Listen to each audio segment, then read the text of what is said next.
Detikers, senang sekali hari ini bisa bertemu kembali dalam Green Talks. Di Detik Pagi, jangan tidur lagi. Nah, spesial masih dalam rangkaian festival Like yang kedua. Kita akan ngobrol-ngobrol tentunya sama narasumber-narasumber yang sangat luar biasa. Nah, kali ini sebenarnya kita akan membahas tentang topik yang cukup menarik yang sekarang lagi banyak dibicarakan sama orang-orang di luar sana, termasuk generasi muda, tentang circular economy. Ini sebenarnya apa sih begitu ya? Dan bagaimana caranya untuk kita semuanya bisa mencintai lingkungan dengan cara-cara yang tentunya juga berbeda dan bisa terus sustainable.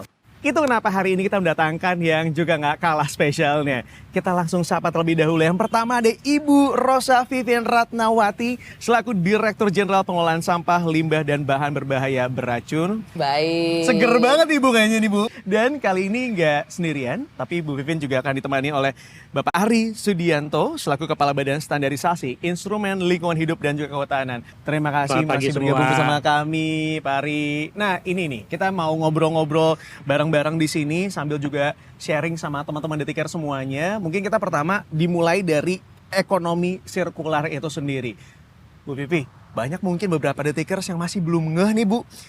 Karena kalau ngomongin sirkular ekonomi juga banyak pengertian yang berbeda-beda setiap orangnya. Konsepnya sebenarnya seperti apa sih Bu? Ya, jadi ketika kita bicara ekonomi sirkular itu adalah memang berbicara konsep yang agak berbeda dengan konsep linear. Oke. Jadi ketika bicara ekonomi sirkular itu kalau dikaitkan dengan bagaimana pengelolaan sampah dan limbah, itu adalah bagaimana sampah dan limbah itu tidak dibuang ke lingkungan.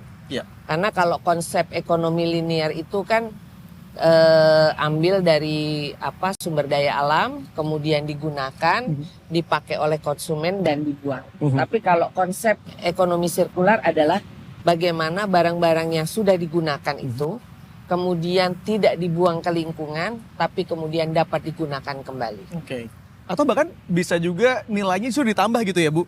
Betul, betul. Jadi memang prinsipnya di dalamnya tidak hanya kemudian dimanfaatkan kembali, tapi bisa juga didaur ulang atau ditambahkan dengan hal-hal yang lain sehingga menjadi satu barang atau bahan baku yang lebih berguna lagi. Apa nih Bu, mungkin yang lebih mudahnya gitu ya untuk masyarakat semuanya lebih memahami sederhananya kira-kira apa peran masyarakat yang bisa dilakukan Bu? Ya, kalau kita bicara peran masyarakat, saya ambil contoh misalnya bagaimana kita menggunakan botol air mineral. Oke. Misalnya ya, kemudian kita meminum dari botol air mineral. Kan kalau yang konsep ekonomi biasa itu langsung dibuang ke lingkungan. Sementara kalau konsep ekonomi sirkular itu adalah bagaimana botol itu setelah digunakan dipilah, jangan dicampur dengan sampah-sampah yang lain sehingga nilai daripada sampah botol itu tetap tinggi karena dia bersih. Nah, kemudian masyarakat itu bisa kemudian membantunya dengan melepaskan labelnya, misalnya, atau tutup botolnya itu dibuka. Bisa kadang-kadang juga botolnya kita remas gitu. Kita bisa setor ke bank sampah misalnya, ya, atau pemulung, ya, saudara-saudara kita informal, atau juga TPS 3R dan sebagainya untuk nanti diolah lagi dan didaur ulang untuk kemudian menjadi bahan baku. Misalnya bisa menjadi botol lagi, ataupun juga menjadi bahan baku yang lain, bisa jadi dakron plastik untuk bantal, untuk kemudian bahkan juga baju, sepatu dan sebagainya itu bisa digunakan lagi. Jadi nggak terbuang ke lingkungan. Iya, kemarin aku sempat lihat juga Bu, ada meja dan kursi yang terbuat dari sampah plastik itu, gitu ya. Betul. Bahkan zaman sekarang itu ada bisa digantikan sebagai batu bata. Jadi batu bata sekarang tuh pakai si bahan plastik itu. Betul. Dan itu ternyata benar-benar doable, bisa dilakukan dan jadinya menarik aja gitu. Iya, betul. Jadi lukisan dan sebagainya itu bisa. Konsepnya memang ekonomi sirkular itu adalah bagaimana sampah atau yang sudah tidak kita gunakan lagi itu tidak terbuang ke lingkungan. Betul. Ya. Dan yang menarik sebenarnya di zaman sekarang kan bisa juga ya Bu, kayak misalnya kita baju yang tidak terpakai, Ya. kita potong-potong terus kita gabungkan lagi menjadi baju yang baru, Betul. sehingga kemudian tidak menjadi sampah, melainkan bisa nilainya juga bertambah gitu ya, dan bisa tetap dipakai sama kita. Ada lagi yang lain. Apa tuh Bu? Jadi kalau misalnya seperti limbah atau sampah dari baju bekas, itu sekarang juga berkembang serat-seratnya itu kemudian menjadi bahan peredam suara itu Oh Pak Ari. iya, Ya, benar. peredam suara itu ada sosiopreneur yang juga mengerjakan itu. Jadi memang ada persoalan ya, misalnya kita bencana alam, kita kasih baju-baju bekas gitu ya ke daerah bencana alam. Ternyata ada beberapa tempat itu mereka tidak gunakan itu. Oh. Jadi mereka nggak mau ambil dari baju bekas. Jadi tertumpuk lagi itu menjadi sampah. Nah solusinya adalah kemudian bagaimana kain-kain atau baju bekas itu kemudian bisa digunakan lagi. Ya memang bisa menjadi kain perca dan sebagainya. Tapi itu kan paling 0,5% lah ya Mas. Nah gimana caranya itu bisa menjadi sesuatu yang lain ya. Salah satunya memang ada perusahaan daur ulang untuk baju bekas itu untuk kemudian bisa menjadi bahan peredam suara, mobil dan sebagainya di ruangan dan sebagainya. Itu ada. Iya. Karena terpakai juga nih, kayak misalnya di studio gitu ya, kita Iya. kan butuh peredam suara Iya, gitu kan. betul. Di kendaraan kita juga mungkin kita seringkali bising gitu kan, dipakai di situ ya. Iya. Jadi berguna lagi tuh. Berguna. Menarik. Bu, tapi kita pengen tahu juga sebenarnya hal apa sih yang kemudian menyebabkan diskursus dalam masyarakat terkait memang dalam pengelolaan sampah itu sendiri, Bu? Ya, yang pertama itu memang mindset ya, mindset. Jadi mindset dari orang itu juga. Jadi kalau generasi nih ya, ada generasi anak muda yang memang mereka sekarang sudah hidup dengan green lifestyle. Kayak anak saya itu akan menjadi bangga kalau dia misalnya belanja udah bawa tas belanja banyak gitu, terus pakai itu dia kayak ada kepuasan batin gitu loh Mas Ari. Iya. Jadi nggak butuh plastik lagi dan nggak beli lagi gitu. Kadang-kadang kan kita di supermarket kan udah nggak dikasih plastik Tidak menyediakan lagi ya, tapi bisa beli. Betul. Nah kadang-kadang kalau lupa bawa kan terus jadi beli gitu ya. Jadi banyak di rumah. Nah itu kan juga nggak bagus. Nah jadi bawa tas belanja di tas bawaan kita tuh bagus banget. Atau juga minum misalnya dengan tumbler dan sebagainya, tidak menggunakan botol plastik. Walaupun pakai botol plastik pun juga menurut saya masih nggak apa-apa. Tapi jangan dibuang ke lingkungan. Itu kemudian bisa dikelola lagi. Nah saya juga mau sampaikan bahwa memang kalau untuk masyarakat Indonesia itu nggak bisa juga single approach digunakan. Jadi kalau misalnya cuman bilang bahwa ayo kita pakai tumbler atau kita pakai tas belanja sendiri atau bisa dibilang approach-nya hanyalah less waste. Itu nggak bisa. Indonesia dengan 270 juta orang nggak mungkin untuk merubah mindset itu semua seperti itu. Sehingga yang kedua kita pakai konsep ekonomi sirkular. Nah persoalannya adalah tidak semua masyarakat memilah. Betul. Anda milah nggak di rumah? Aku kebetulan memilah. Masalahnya Bu, kadang-kadang tukang sampahnya nggak memilah, Bu. Nah, iya, itu betul. Jadi memang fasilitas untuk itu. Padahal dengan memilah dan kemudian sampah itu digunakan kembali kan dengan yang bersih, circular economy. Iya, kan? betul. Jadi betul. approach circular economy. Yang ketiga approach-nya dengan teknologi. Nah juga ini yang masyarakat yang di pedesaan dan sebagainya, misalnya ada peternakan menghasilkan kotoran sapi. Kotoran sapinya bisa jadi biogas, bisa buat masak dan sebagainya. Nah itu yang juga butuh mindset masyarakat untuk bisa merubah bahwa sekali lagi sampah itu tidak hanya dikumpul angkut buang, tapi juga sampah bisa digunakan sebagai sumber daya. Benar-benar. Dan kalau tadi aku sempat bilang juga bahwa aku sudah memilah di rumah nih Bu. Ya. Tapi kadang-kadang begitu nyampe di depan rumah sama tukang sampah digabungin. Ya. Nah sebenarnya ada solusi juga ya, di zaman sekarang banyak badan-badan, organisasi yang kemudian Ya. mengumpulkan Ya. anorganik ini yang kemudian sama mereka langsung diolah. Jadi kita bisa nyetorin ke mereka secara langsung atau mungkin mereka jemput gitu ya. Dan kadang-kadang ada beberapa di antaranya yang bahkan memberikan feedback ke kita. Jadi kita kayak dikasih timbal balik tuh, entah dalam bentuk uang atau apa gitu ya. Meskipun tidak besar, tapi rasanya kita plong aja kayak nggak ngerasa bersalah gitu ya Bu ya. Ya, jadi memang sangat berkembang. Sociopreneur anak-anak muda dengan aplikasinya itu banyak sekarang untuk mengambil sampah yang sudah dipilah di rumah kita. Bahkan untuk yang cewek-cewek nih ya, yang pakai skincare dan sebagainya itu kan botol-botol banyak tuh. Betul. Mau pakai skincare kan? Pakai dong Bu, biar glowing Bu. Makanya. Nah itu botol-botolnya itu kan banyak ya. Iya. Nah itu ada juga sociopreneur dengan aplikasinya bisa menjemput dan itu ada beberapa merek dari skincare yang kemudian menerima kembali itu semua. Menerima kembali itu semua. Jadi kita harus optimis lah. Dan terima kasih Detikcom ini juga melakukan hal ini karena merubah mindset dari masyarakat itu harus diberikan informasi dan informasi itu harus mereka kunyah-kunyah sehingga bisa kemudian menjadi pola pikir kita. Yang jelas yang saya mau sampaikan, sampah Indonesia itu ada 69,7 juta ton 2023. 41%-nya adalah sampah makanan. Ingat, jadi kalau makan habis. Iya. Karena kalau 41% itu gede loh, dari 69,7 juta ton. Coba Mas Ari nanti bisa berapa. Nah, itu sampah makanan. Sampah makanan tuh kalau dibuang, itu bau yang Betul. Iya. 18%-nya adalah sekitar itu plastik, 15%-nya kertas. Nah itu semua 18 dan 15% yang sampah plastik dan kertas untuk bahan baku daur ulang di Indonesia itu 30%-nya masih impor. Bayangkan, bahan baku daur ulang. Jadi sampah dari luar negeri itu kita pakai tapi mereka sudah dicacah, sudah bersih untuk dipakai bahan baku daur ulang, perusahaan daur ulang. Kenapa? Karena kita nggak pilah dari rumah.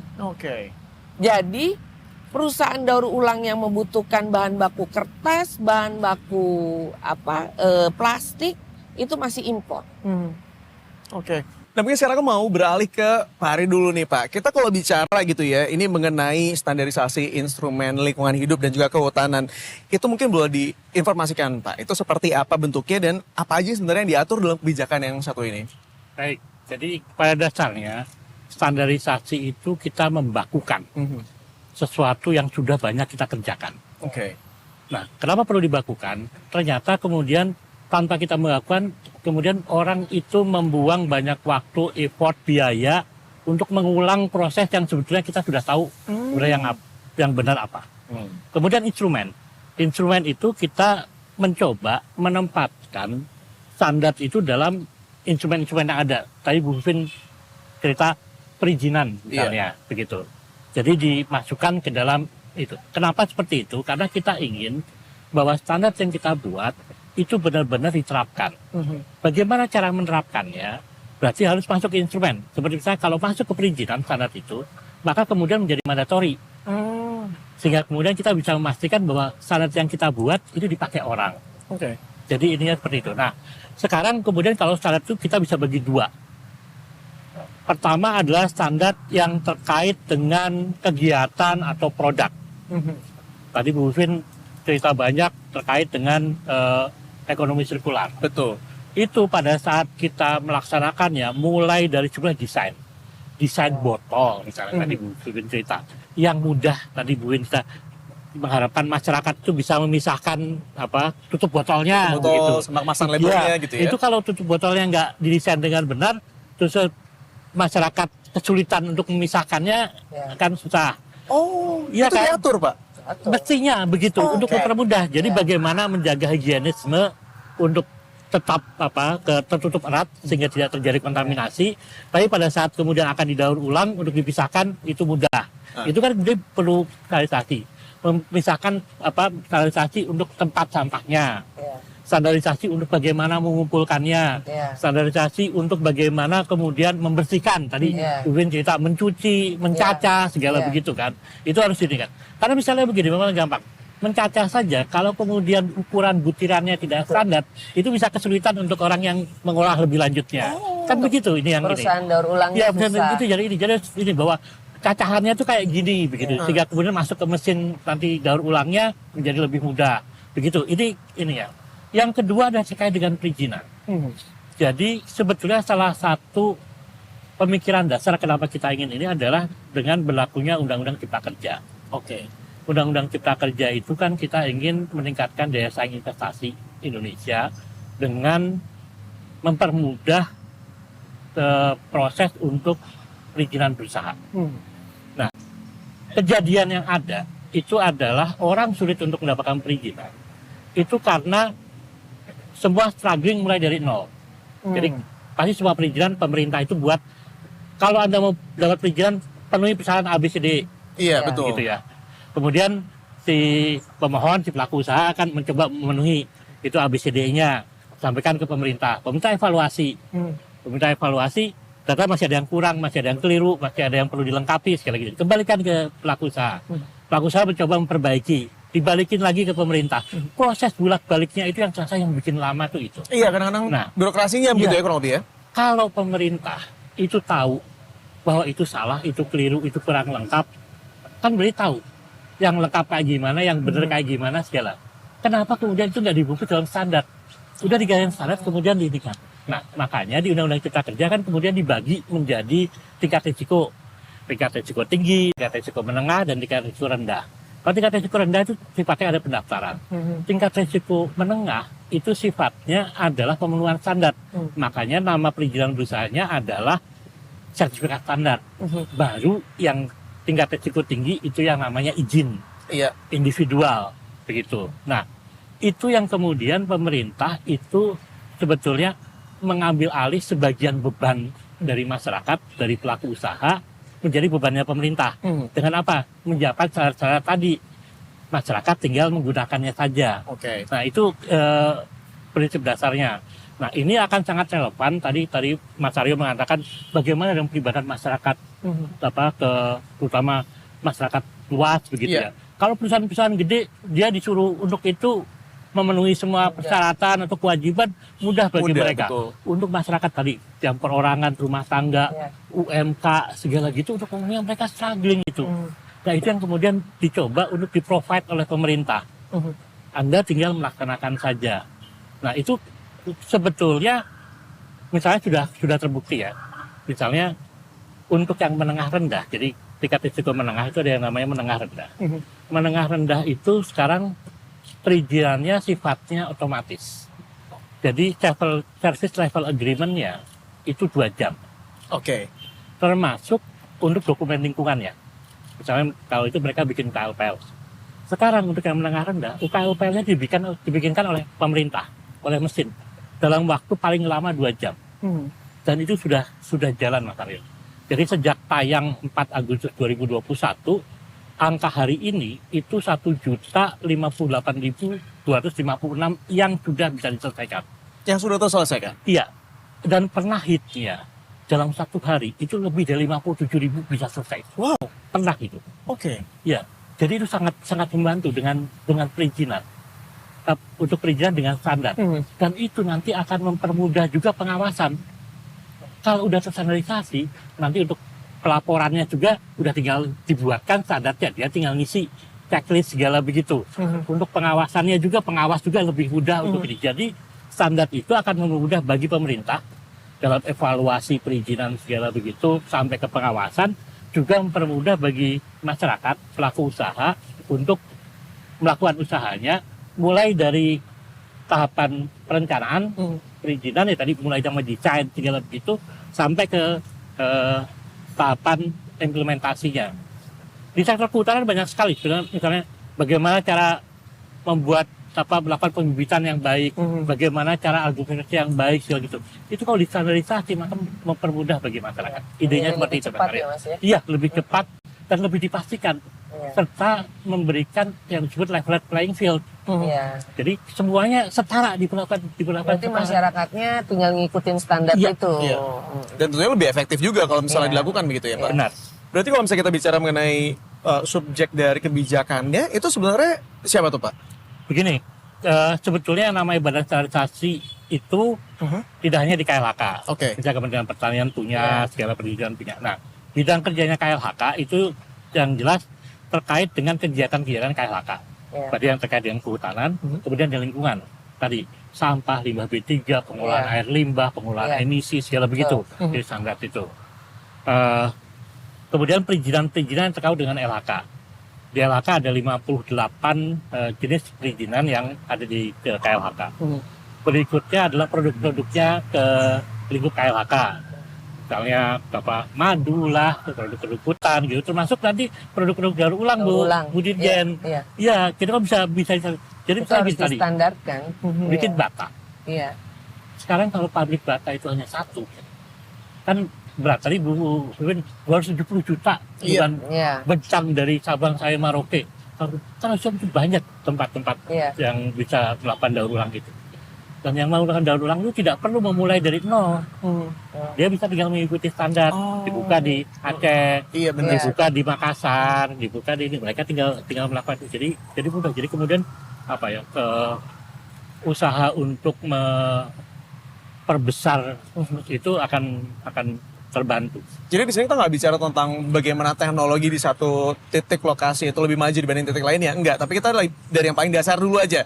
Yang paling mudah dilakukan itu yang dilakukan dulu dari tingkat rumah tangga, ibaratnya seperti itu. Nah, untuk pengelolaannya yang lebih baik ke depannya. Iya. Oke, Bu, aku juga penasaran nih. Kalau misalnya pengelolaan sampah sampai dengan saat ini, sebenarnya apa sih hal yang paling mendasar nih yang kemudian jadi kesulitan ibaratnya untuk pengelolaan sampah itu sendiri? Iya. Tadi saya sudah sampaikan bahwa yang paling mendasar itu adalah mindset. Juga informasi. Kalau mindsetnya itu masyarakat masih kumpul angkut buang, nah itu yang agak berat. Tapi kalau mindsetnya adalah bagaimana kemudian kita bisa mengurangi produksi sampah yang kita hasilkan per orang, nah itu menjadi signifikan. Jadi untuk informasi bahwa satu orang itu menghasilkan 0,7 kg per hari per orang.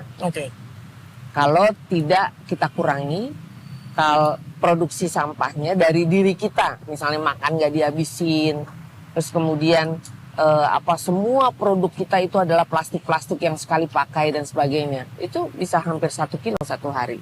Dari acara kita ini aja, bekas makanan kru dan sebagainya itu juga jadi sampah loh. Iya, Bu. Ini pagi makannya banyak, Bu. Iya, makanya. Nah, oleh karena itu memang semuanya itu berpulang dari diri kita. Kalau kita concern terhadap persoalan sampah, kita harus ingat bahwa di dalam pikiran kita, bahwa kita itu dalam melakukan satu kegiatan itu pasti menghasilkan sampah. Nah, gimana caranya kita mengurangi? Tahu nggak? Ada orang-orang yang fanatik terhadap pengurangan sampah, pergi naik gunung, ya. Mereka itu nggak mau bawa barang-barang yang nantinya akan jadi sampah plastik. Betul, Ibu. Iya, aku pernah dengar itu. Iya, jadi mereka bawa tuh sayuran seger, kemudian nggak mau bawa tisu, bawa anduk, bawa makanan yang tidak kemudian terbuang dan sebagainya, masak di sana dan sebagainya.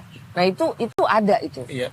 Ada juga memang yang bagus di Taman Nasional kita itu dihitung ketika dibawa masing-masing orang mau naik gunung atau masuk ke dalam Taman Nasional, dihitung berapa yang ada di tasnya, ketika pulang harus ada sampahnya. Kalau tasnya bersih, nggak ada sampah yang dibawa, berarti dia buang di atas gunung. Ditinggal di atas gunung. Ditinggal di atas gunung. Nah, betul. itu mindset semua itu. Itu pertama. Kedua, memang fasilitas. Jadi Ibu Menteri selalu memberikan arahan pada kami semua ini, Eselon 1, kalau kita mau menyuruh masyarakat melakukan sesuatu, ya kita harus ada sesuatu yang kita berikan pada mereka. Kalau di tempat Mas Ari standar-standar harus dibuat, di tempat saya ya paling nggak ada cangkul lah, ada tempat sampah terpilah lah, atau bank sampahnya didirikan dan sebagainya. Kita ngoceh aja, pilah sampah dari rumah, tapi kemudian sampahnya diapain, itu juga nggak benar. Jadi fasilitas. Dan juga yang lain adalah memang kalau di dalam Undang-Undang Pengelolaan Sampah nomor 18 tahun 2008, 70% kewenangan itu ada di kabupaten kota. Nah, masih ada kabupaten kota yang tidak menaruh perhatian besar untuk penganggaran. dalam pengelolaan sampah itu besar. Oke. Ya, saya mau nyampaikan, kita itu punya target 30% pengurangan, 70% penanganan di tahun 2025. Oh, sebentar lagi dong? Iya, berdasarkan peraturan Presiden 97 tahun 2017. Sekarang yang masih terbuang ke lingkungan itu sekitar 30-an%. Jadi kita semua harus bekerja keras. Iya. Dalam kesempatan ini saya juga mau menyampaikan, tahun depan kita harus 100% sampah terkelola. Amin. Artinya kita semua harus bekerja keras gimana caranya sampah itu tidak terbuang ke lingkungan. Oke. Bu, kalau misalnya ada di rumah-rumah gitu ya, bikin biopori sendiri, itu membantu nggak sih, Bu? Bagus banget. Karena biopori itu kan juga bisa dari sampah organik, Iya, ya. betul. Dari makanan, dari buah, atau dibuat pupuk kompos dan sebagainya. Pembuatan biopori, pupuk kompos, maggot, itu semua itu mengurangi dibuangnya sampah ke TPA.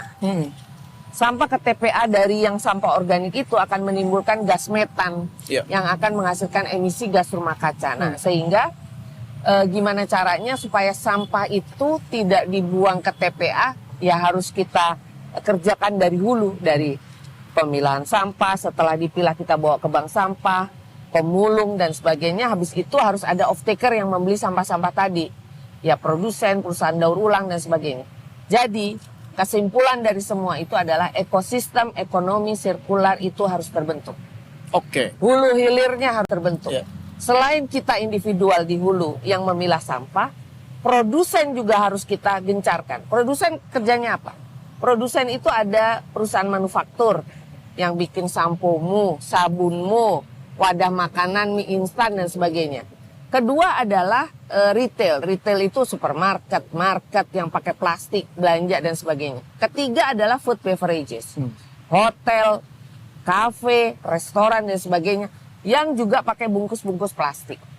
Nah, itu semua ada dalam peraturan Menteri LHK nomor 75 2019 bagaimana produsen itu bisa mengurangi sampah plastik. Pertama, mereka harus menarik kembali sampah-sampah yang dihasilkan, namanya extended producer responsibility. Yang kedua, meredesain kemasan. Sehingga kalau kita sekarang teman-teman semua itu ngopi dan sebagainya kan ada sedotan-sedotan yang udah dari kertas, ya, betul. bukan plastik. Karena tahu nggak kalian, sedotan plastik itu Indonesia menghasilkan sampah sedotan plastik satu hari 93 juta. Masa, sedotan. Bu? Sedotan doang? Kalau dijajar tuh sedotan, itu menjadi jarak dari Jakarta sampai Meksiko. Wow. Itu satu hari. Satu hari doang itu padahal? Iya. Makanya saya minta tolong kurangi menghasilkan sampah, ataupun juga kalau menghasilkan sampah tolong dikelola. Nah, saya sama Mas Ari ini hand in hand untuk bikin standarnya. Ya, saya butuh standar itu semua, produksi daur ulang, bagaimana mencacah yang baik, bagaimana kemudian bank sampah itu bisa misalnya mengolah sampah organik, ya Mas ya. Itu semua butuh standar. Standar itu yang tadi Mas Ari bilang, supaya masyarakat itu jadi mudah. Ya, karena ketika menjual botol-botol yang sudah dicacah dan sebagainya ke perusahaan daur ulang, cara memotong butirnya aja itu harus berstandar. Iya, kalau nggak akan diterima oleh perusahaan daur ulang. Yang ujungnya kebuang lagi, malah jadinya nggak berguna lagi ya Pak ya? Jadi gitu. Iya, berarti benar tuh yang dikatakan tadi bahwa stop single plastic use itu udah paling benar gitu ya. Dan mungkin ini yang tadi Ibu Pin sempat bilang bahwa ada baiknya kita bawa tumbler sendiri aja kalau gitu kemana-mana gitu ya. Udah bisa kok di coffee shop atau di mana kita bawa tumbler sendiri, kita menyediakan dan mereka langsung masukin ke dalam tumbler kita sendiri. Nah Bu, kemudian apa yang ditawarkan solusi dari KLHK itu sendiri bagi kita masyarakat, dan apakah mungkin ada lintas sektor juga? Karena tentunya sebagai bentuk percepatan ya otomatis harus ada kerjasama gitu ya, kolaborasi yang baik di antara kita semuanya Bu. Iya, jadi untuk hal ini kami itu ada yang namanya Sekretariat Penanganan Sampah Laut. Oh. Iya, ketua hariannya Ibu Menteri LHK dan kebetulan kepala sekretariatnya adalah Dirjen PSLB 3, saya sendiri. Di bawahnya itu ada 16 kementerian lembaga. Ada Kementerian Pendidikan, pasti ngurusin bagaimana anak sekolah itu kurikulum dan sebagainya itu paham tentang sampah. Kemudian ada Kementerian PUPR, ada Kementerian Energi, SDM. Nah, itu semua ada di dalam situ. Memang di dalam sekretariat itu ada target penurunan sampah laut itu 70% masuk ke laut di tahun 2025. Tinggal tahun depan sekarang sudah 40% pengurangannya. Kerjanya masih banyak lagi. Itu satu, tentu saja dengan kementerian lembaga. Yang kedua adalah bagaimana juga sampah itu untuk teman-teman pemerintah daerah tuh nggak biasa-biasa saja gitu loh. Jadi memang yang tempatnya Mas Ari itu beliau ini harus menjadikan standar-standar supaya si Pemda ini nggak biasa-biasa aja dalam bekerja. Kami itu sekarang sedang mendorong bagaimana industrialisasi sampah, pengelolaan sampah menjadi tidak hanya cuman bikin maggot kecil-kecil, bikin kemudian vas bunga dan sebagainya, enggak. Tapi gimana caranya dia menjadi bahan baku energi listrik. Oh, bisa tuh, Bu? Bisa. Jadi kayak ada yang namanya refuse derived fuel, RDF. Itu menjadi co-firingnya batu bara ya Mas ya. Menggantikan batu bara yang ada di PLTU, ada di pabrik semen. Nah, itu di Cilacap dia 200 ton per hari untuk menjadi bahan baku pembakar di pabrik semen di Solusi Bangun Indonesia di Cilacap. Misalnya kayak begitu. Juga thermal, insinerator dan sebagainya menjadi energi listrik. Di Surabaya sudah berjalan. Sekarang yang baru saja berjalan adalah di Kota Solo, di TPA saya lupa namanya. Tapi Putri Cempo, TPA Putri Cempo. Nah, itu juga sekarang sedang berjalan. Iya. Jadi sekarang gimana caranya sampah itu nggak hanya sampah, tapi sampah menjadi bahan baku. Itu yang sekarang sedang kita dorong. Gimana caranya industri pengelolaan sampah itu menjadi timbul, dan teman-teman Pemda harus punya inovasi. Kalau kayak Surabaya dulu zamannya Bu Risma ya, luar biasa itu. Yang bus sampai sekarang bayar pakai botol plastik, kemudian kayak paving block ini ya buat jalan tuh dari sendal jepit. Pokoknya semua itu tidak ada sampah yang kemudian dibuang ke TPA. Tapi bagaimana caranya kita kemudian mengelolanya menjadi sesuatu. Dan langkah-langkah kecil seperti itu tuh it really matters ya. Iya. Jadi langkah kecil apapun kalau kita bisa lakukan, lakukanlah. Ini tadi sambil ibunya menyampaikan gitu ya jawabannya, aku sambil ngecek-ngecek juga. Jadi dari informasi yang aku dapatkan bahwa ternyata 80% oksigen itu berasal dari laut. Jadi biota laut itu juga kemudian menghasilkan oksigen yang banyak bagi kita semuanya. Nah, sekarang pertanyaannya, kalau misalnya sampah-sampah itu dibuangnya ke laut malah jadi bermasalah. Dan bahkan untuk Indonesia sendiri, ini dari data yang aku dapatkan juga, menghasilkan 187,2 juta ton, which is yang terbesar kedua di seluruh dunia. Jadi ini datanya lumayan bikin aku kaget juga sih bahwa. Tapi itu bisa saya nggak benar juga. Nggak benar juga Bu nggak, dari data ini ya. Kalau yang nomor 2 terbesar itu, karena metodologinya juga masih belum terlalu jelas. Nah sebenarnya dengan pemicu yang tadi itu kan penelitiannya ada si Jena Jambek ya. Nah itu memicu yang tadi Sekretariat Penanganan Sampah Laut dibentuk. Kita mau memastikan kepada dunia bahwa Indonesia nggak kayak begitu. Oke. Ya, dan sekarang yang namanya sampah plastik itu menjadi common global problem, sehingga sekarang sedang berjalan negosiasi dengan negara-negara internasional bagaimana kita menjadi satu konvensi terkait dengan sampah plastik nanti menjadi legally binding. Oh, sampai dengan ada untuk internasional kerjasamanya. Oh, menarik banget tuh Bu. Iya, betul. Nah, aku mau nanya sama Pak Ari, mungkin ada standarisasi nggak sih untuk ini nih Pak?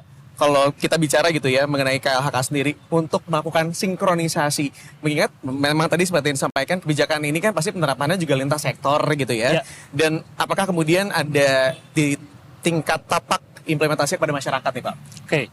Jadi begini, saya harus cerita bagaimana kita menyusun standar. kami punya 3 unit eselon 2 yang tugasnya menyusun standar. Jadi ada yang terkait dengan lingkungan, ada yang terkait dengan kehutanan, kemudian ada yang terkait dengan ketahanan bencana dan perubahan iklim. Standar yang dibuat oleh 3 pusat tadi kemudian divalidasi oleh 2 balai besar kami. Setelah divalidasi, kemudian standar itu kami sebut diuji terapkan. Diuji terapkan di 13, kami punya 13 balai di seluruh Indonesia. Setelah uji terap, kemudian dari uji terap itu nanti ada koreksi. Jadi mungkin ada tidak sempurna segala, diperbaiki, kemudian ditetapkan. Ditetapkan maka kemudian masuk ke mandatori untuk dijalankan melalui instrumen-instrumen yang ada. Jadi yang memandatorikan bukan standarnya. Tapi begitu masuk ke kewajiban perizinan menjadi mandatori. Masuk ke dalam misalnya persetujuan lingkungan menjadi mandatori. Masuk ke dalam misalnya untuk rencana kerja kehutanan begitu menjadi mandatori. Ininya begitu. Nah, tugas kami itu tidak hanya membuat standar, tetapi memastikan bahwa standar itu digunakan. Tadi dengan masuk ke instrumen, dan kami kemudian punya prioritas. Kami sudah memprioritaskan bahwa yang kami bantu, kami fasilitasi untuk bisa melaksanakan standar itu adalah untuk masyarakat dan kegiatan-kegiatan, kalau tadi saya cerita, dengan tingkat risiko menengah dan rendah. Untuk yang besar-besar yang tinggi itu mereka sudah bisa melakukan sendiri. Sehingga kami melakukan fasilitasi dan pendampingan. Fasilitasi dan pendampingan itu menjadi sangat penting bagi kami untuk memastikan. Jadi begini, kalau kemudian ada misalnya pelaku usaha atau orang yang belum bisa dengan benar menerapkan standar, maka yang salah bukan dia. Yang keliru kami, pemerintah. Berarti kami kurang melakukan pembinaan. Sehingga itu yang kemudian jadi ini kami untuk kemudian bagaimana mereka bisa untuk melakukan itu. Nah, termasuk tadi saya benar sekali yang disampaikan Bu Dirjen tadi bahwa mindset yang harus dirubah. Salah satu mindset yang ini begini, kalau tadi Bu Dirjen menyampaikan pakai kumpulkan uang begitu atau masuk ke TPA, itu karena mindset bahwa kalau saya bahwa sampah itu merupakan kewajibannya pemerintah. Jadi kan kita sebagai penghasil, begitu menghasilkan sampah, ya sudah kita masukkan tempat jadi sampah. Urusannya pemerintah. Udah urusan gue lagi selesai. Karena udah bayar retribusi. Benar. Padahal kalau gitu kan kita punya prinsip yang namanya polluter space ya Bu. Nah itu harusnya tanggung jawab sampah itu sampai selesai itu sebetulnya kita sebagai penghasil sampah. Sehingga kemudian kita berpikir pada saat membeli aja, mungkin kita bisa milih mana yang kemasannya paling kecil atau paling sedikit. Itu kan harus jadi pertimbangan itu. Nah, itu bisa dibantu dengan sangat. Jadi gini, kalau masyarakat udah punya berubah mindset tadi, berarti sampah ini tanggung jawab gua. Tapi kalau gua untuk melakukan tanggung jawab itu, kalau masih ribet kan susah juga. Benar. Tapi kalau disediakan oleh pemerintah cara-caranya, gua melaksanakan kewajiban gua itu udah mudah, udah gampang. Nah, sebenarnya itu yang diinginkan dalam konteks sampah itu. Kalau semua udah bisa jalan, akhirnya mulai dari sebenarnya tadi Bu Dirjen sudah menyampaikan sejak desain produknya itu sudah ini.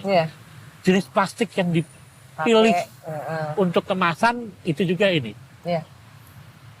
Dan gitu sekarang mungkin Mas Aryo lihat ya, ada kemasan air mineral yang tadi kalau Bu Dirjen mengatakan dikepres itu gampang, tipis ini ya, tapi ada yang masih tebel, yang susah untuk didirikan. Ada yang tipis. Nah itu kan ininya.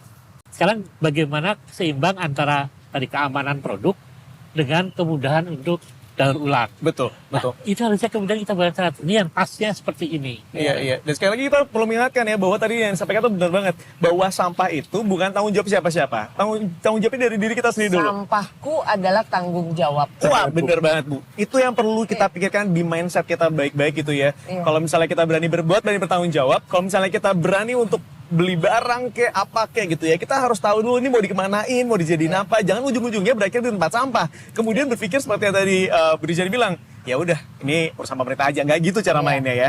Jadi perlu diingatkan, dan sekarang sosialisasi yang dilakukan juga seperti ini. Jadi kita berbagi, sharing juga sama Detiker semuanya supaya kita semuanya paham lah gitu ya untuk bisa mengelola sampah itu sendiri. Mungkin terakhir nih, mungkin Pak Ari belum menyampaikan closing statement-nya Pak Ari, monggo silakan.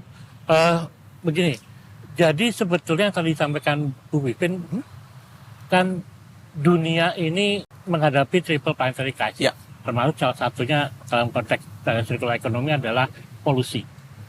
Ini tidak bisa lagi dengan tadi kalau Bu Dirjen linear ekonomi. Nggak nggak bisa. Iya. Jadi daya dukung daya tampung bumi ini sudah terlewati. Salah satunya dengan kemudian sirkular ekonomi tadi, yang kemudian mindset yang juga harus dirubah. Kita harus berpikir bahwa yang namanya sampah itu sumber daya. Bukan sampah itu buangan yang hidup, itu sumber daya. Kita udah makin nipis sumber daya yang bisa kita pakai yang langsung virgin begitu ya dari ini. Ya kita nanti Bu Vivin kalau disuruh cerita yang namanya urban mining begitu wah, bisa 2 jam nggak selesai. Kita nanti ke depan bisa gali lagi tuh TPA itu bisa digali lagi karena udah habis yang virginnya. Iya. Nah, ini yang kemudian harus kita tumbuhkan bahwa keselamatan bumi ini merupakan tanggung jawab kita semua. Iya. Itu dia ya Pak ya. Tanpa peran serta kita nggak akan tercapai. Jalan, betul. Ya. Oke, I'll save the best for last. Ibu Dirjen, silakan closing statement ya. Sampahku adalah tanggung jawabku. Jadi harus kita ingat dalam setiap kita melakukan kegiatan pasti menghasilkan sampah. Sekarang gimana caranya untuk tidak menghasilkan sampah atau seminimal mungkin. Itu yang pertama. Yang kedua adalah pilah sampah dari rumah. Pilah sampah dari sumber dan kita bawa ke, nggak usah kalau misalnya nggak bisa cari bank sampah, kasih aja pemulung yang lewat. Nah itu kan kita nggak gratis. Itu kalau di masjid ada kegiatan namanya sedekah sampah. Iya, memilah dibawa ke masjid. Nah, itu sampahnya dijual dan hasilnya untuk masjid. Atau kalau di gereja ada kolektor sampah. Itu juga dibawa sampahnya kemudian menjadi kolektor gereja itu untuk uangnya. Nah, itu semua harus kita pikirkan. Segala sesuatu yang kita buat menghasilkan sampah, gimana caranya kita bisa kelola. Tapi yang paling penting adalah pilah sampah dari itu. Betul, rubah mindsetnya dari sekarang, karena kalau nggak sekarang mau kapan lagi. Nah, bicara tentang masalah mindset juga, mungkin kita bisa merubah sedikit demi sedikit mindset kita dengan ikutan festival Like Lingkungan Hidup, Iklim, Kehutanan, dan juga Energi, terutama energi terbarukan, yang akan digelar di bulan Agustus, dari tanggal 8 sampai dengan 11 Agustus 2024 di JCC. Silahkan datang ke sana, siapa tahu nanti dapat insight-insight baru lebih menarik lagi mengenai lingkungan. Aku mau ngucapin terima kasih dulu. Ibu, terima kasih banyak sudah bergabung bersama kita di sini, mensosialisasikan beberapa informasi yang cukup menarik buat Detikers. Pak Ari juga terima kasih banyak sudah bergabung bersama kita di sini. Dan Detikers, terima kasih juga sudah bergabung bersama kita. Dan kita akan bertemu lagi di Green Talk selanjutnya. Terima kasih dan sampai jumpa.